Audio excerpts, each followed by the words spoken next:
आजच्या कृत्रिम बुद्धिमत्ता तंत्रज्ञानाच्या काळात आठवड्याला तंत्रज्ञान अद्ययावत होत असताना जागतिक संस्था 80 वर्षात एकदाही अद्ययावत न होणं स्वीकार्य नाही असं सांगत जागतिक पातळीवरच्या संस्थांमध्ये सुधारणांची आग्रही भूमिका पंतप्रधानांनी ब्रिक्स शिखर परिषदेत मांडली आहे।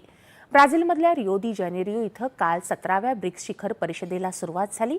या परिषदेत पंतप्रधानांनी ग्लोबल साऊथ देशांची बाजू मांडली। विकास असो, संसाधनांचं वितरण असो, सुरक्षेशी संबंधित विषय असो, ग्लोबल साऊथच्या हिताला प्राधान्य मिळालेलं नाही। ग्लोबल साऊथ कायम दुहेरी मापदंडाचा शिकार झाला आहे असं ते म्हणाले।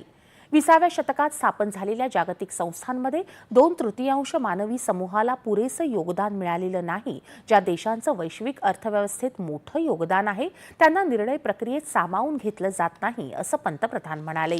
हा केवळ प्रतिनिधित्वाचा प्रश्न नसून विश्वासार्हता आणि प्रभावीपणाचा प्रश्न आहे असं सांगत या संस्था 21व्या शतकातल्या आव्हानांना सामोरं जाण्यास असमर्थ असल्याचं स्पष्ट प्रतिपादन पंतप्रधानांनी यावेळी केलं।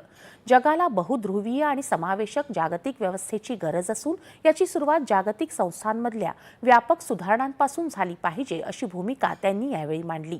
या सुधारणा केवळ प्रतिकात्मक नसाव्यात तर त्यांचा वास्तविक परिणामही दिसायला हवं असं सांगत नियामक रचना, मतदान अधिकारांमध्ये बदल होण्याची आवश्यकता त्यांनी व्यक्त केली।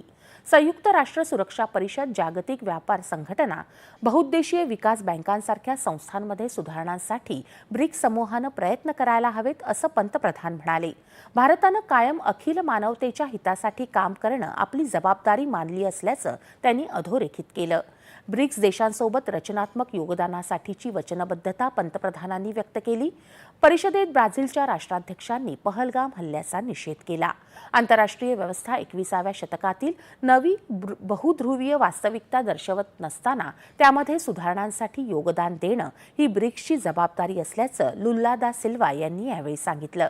तिरस्काराच्या विचारधारेचा कोणत्याही धर्माशी वा राष्ट्रीयत्वाशी संबंध नसल्याचं ते यावेळी म्हणाले।